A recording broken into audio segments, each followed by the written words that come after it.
آئے روز ملک کے اندر دہشت گردی کا نام لے کر اپنے ملک کے اندر قبضے کرنا، یہی رویہ بین الاقوامی سطح پر امریکہ نے اپنایا کہ امن کے نام پر وہ ہمارے اس خطے میں آتے ہیں اور جس کو مرضی چاہیں وہ امن کے نام پر ذلیل اور خوار کر دیتے ہیں، جبکہ ہمارے ملک میں ہمارے اسٹیبلشمنٹ ادارے یا فوج جو ہے وہ بھی اپنے ملک میں امن کے نام پر جاتی ہے اور وہاں کے عوام کو ذلیل اور رسوا کرتی ہے، جگہ جگہ پر پوائنٹس لگا کر وہاں ان کی تلاشی، ان کی بے عزتی کرنا۔ خاص کر ہمارے صوبہ خیبر پختونخوا میں آپ کو اگر یاد ہو جناب چیئرمین صاحب، جب فاٹا کا انضمام ہو رہا تھا تو اس کی ایک میٹنگ میں آپ اور ہم دونوں شریک تھے۔ بڑی جلدی تھی ہمارے اس اجلاس میں کہ بس اس کے لیے کوئی طریقہ کار بنائیں اور جلدی کریں، اور تو میں نے آپ سے گزارش کی کہ مجھے نہیں سمجھ آ رہی کہ یہ جلدی کیوں کی جا رہی ہے۔ پھر میں نے ایک مثال بھی آپ کو سنائی کہ وہ دیوار نے کیل سے کہا کہ تمہارا میں نے کیا نقصان کیا ہے کہ تم میرے اندر گھستے جو، اس نے کہا پیچھے ہتھوڑے کا زور ہے۔ تو اب یہاں ہمارے خیال یہ ہے کہ پیچھے بھی یا بوٹ کا زور ہے یا ہتھوڑے کا زور ہے۔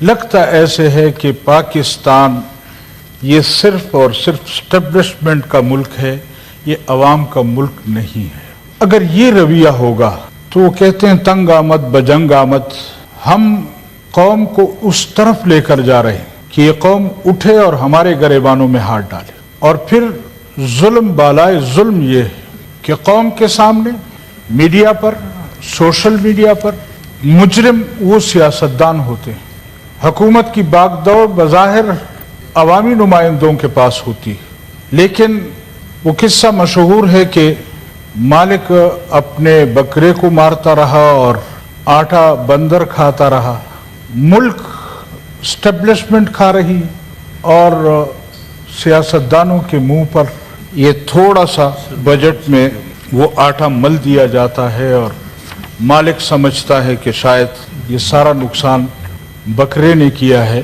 تو ہمیں سمجھنا چاہیے ان نمائندوں کو، اور خاص کر میں اپنے سیاسی زعماء، سیاسی لیڈران، سیاسی ہمارے رہبر، ان کی خدمت میں گزارش کروں گا کہ ایک وقت تھا جب ماشاءاللہ لگتا تھا تو لوگوں کی توجہ ادھر ہوتی تھی، آج عوام آپ کی طرف دیکھ رہے ہیں اور آپ کے پاس اختیار کچھ نہیں ہے، آپ کوئی فیصلہ نہیں کر سکتے، حتیٰ کہ آپ کسی ڈپٹی کمشنر اور کمشنر کے تبادلے کا بھی وہ نہیں کر سکتے جب تک ان اداروں کی طرف سے ان کو اجازت نہ ملے کہ فلاں کو تبدیل کرو یا فلاں کو۔ ان اختیارات کے ساتھ ہماری اس حکومت کا فائدہ کیا ہے؟ ہم کیوں اپنے آپ پر وہ الزام لاد رہے ہیں کہ سب کچھ یہ ہم کر رہے ہیں؟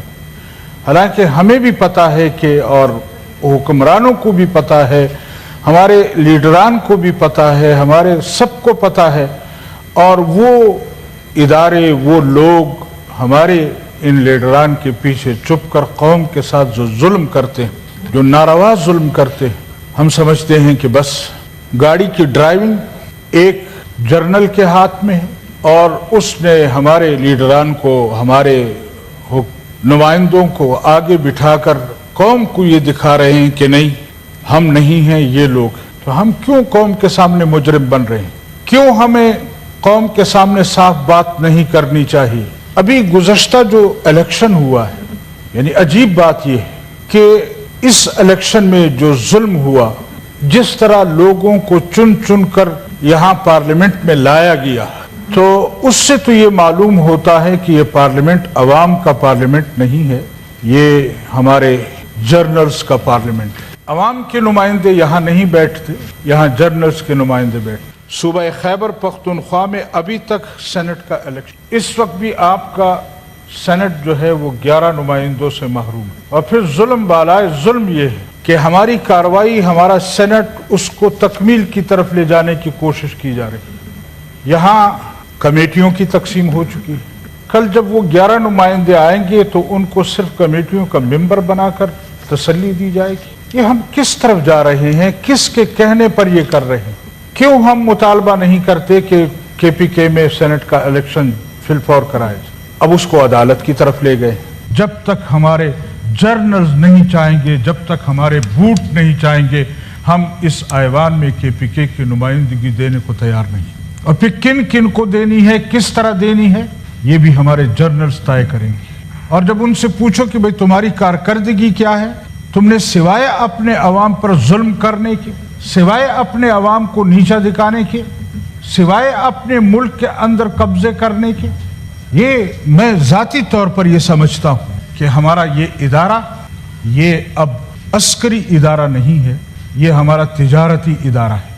ہمارے ملک کے اندر جتنی تجارت ہو رہی ہے، آپ دیکھیں ہمارے سیمنٹ کے کارخانے، عسکری سیمنٹ کے نام سے، جنرل ٹائرز کے نام سے، اس ملک کے کاروبار کے تمام راستوں پر ہمارے جرنلز کا قبضہ ہے۔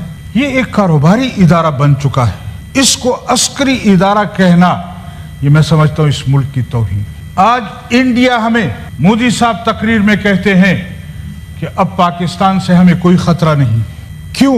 ان کو پتا ہے کہ ہاں جس ادارے نے جو کام کرنا تھا وہ اپنا کام بھول چکے ہیں، ان کو صرف اپنے ملک کو قبضہ کرنا آتا ہے، اس کے علاوہ ان کو کچھ نہیں آتا۔ ہمارے ملک کی پالیسیاں، ہمارے ملک کا بجٹ، ہمارے ملک کی خارجہ پالیسی، ہمارے ملک کی داخلہ پالیسی، میں اپنے قومی لیڈران سے پوچھنا چاہتا ہوں کیا ہماری مرضی کے مطابق بنتے ہیں؟ یا جی ایچ کیو سے ہمیں چھپا چھپایا منصوبہ اور چھپا چھپایا آپ کے پاس وہ آ جاتا ہے، آرڈر آ جاتے ہیں کہ اس طرف ہم نے یہ کرنا ہے۔ اس کے باوجود بھی ہم سمجھتے ہیں۔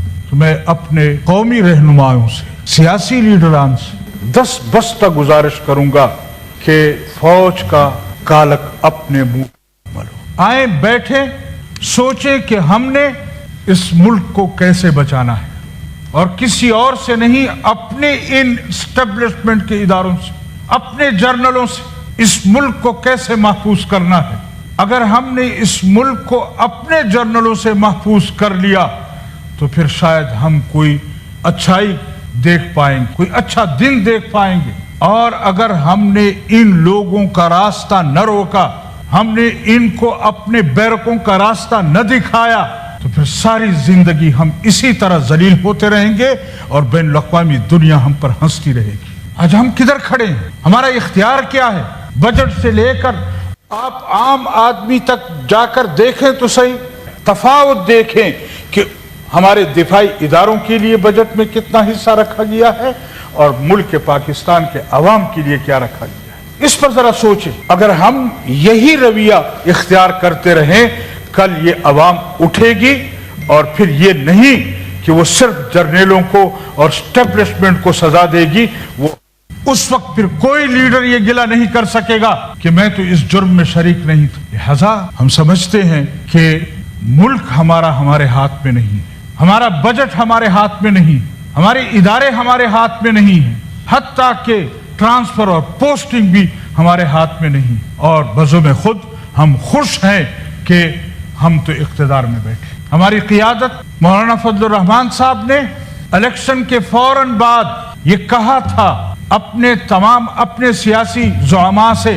کہ مت جاؤ حکومت میں، اپوزیشن میں بیٹھو، اور جن لوگوں کے نمائندے آئے ہیں ان کو حکومت کرنے دو۔ ہم دیکھتے ہیں کیسے حکومت کرتے ہیں، لیکن ہمیں بھی تو صدر کا گھر چاہیے، ہمیں بھی تو وزیر اعظم ہاؤس چاہیے، ہمیں بھی تو یہ خوشی ہوتی ہے کہ ہم اتنی بڑی کرسی پر بیٹھے۔ اختیار کچھ نہیں ہے، لیکن چونکہ ہم بڑی کرسی کے خواہاں ہوتے ہیں، ہم محلات کے خواہاں ہوتے ہیں، لہذا ہم اس طرف نہیں دیکھتے کہ اختیار کس کا ہے اور کس کا نہیں ہے، ہم صرف اس طرف دیکھتے ہیں کہ ہمیں محل میں چائے کس طرح پیش کی جاتی ہے، ہمیں ہماری عزت کس طرح کی جاتی ہے۔ یہ کوئی عزت نہیں ہے۔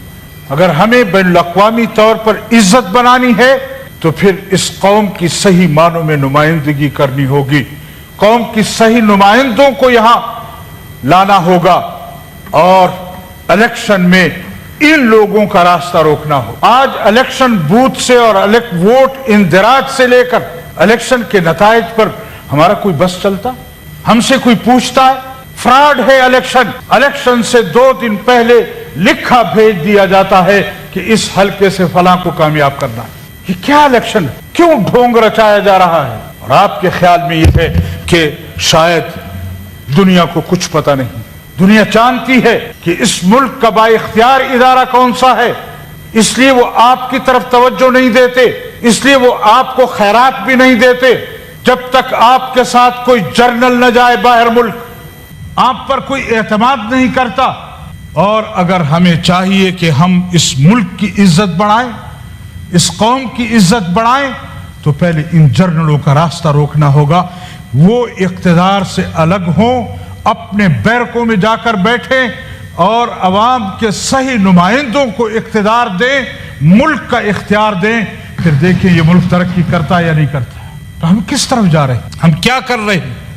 میں سمجھتا ہوں کہ ہمیں اپنی روش، اپنی سوچ تبدیل کرنی ہوگی۔ اگر ہم نے اپنی روش اور سوچ نہ بدلی اور ان فوجی غنڈوں کو ہم نے اسی طرح کھلا چھوڑا، نتیجہ یہ نکلے گا کہ پھر یہ ملک انہی کے ہاتھوں اسی طرح ذلیل ہوتا رہے گا، اسی طرح بین الاقوامی اس میں رسوائی ہوگی، اور ہم اپنے ملک میں یہاں ایسے رہیں گے کہ جیسے ہم کسی دوسرے ملک کے باسی ہیں یا ہم اس ملک کے مجرم ہیں۔ لہذا میں یہ سمجھتا ہوں کہ ہمیں ان لوگوں کو اقتدار سے دور رکھنا ہوگا۔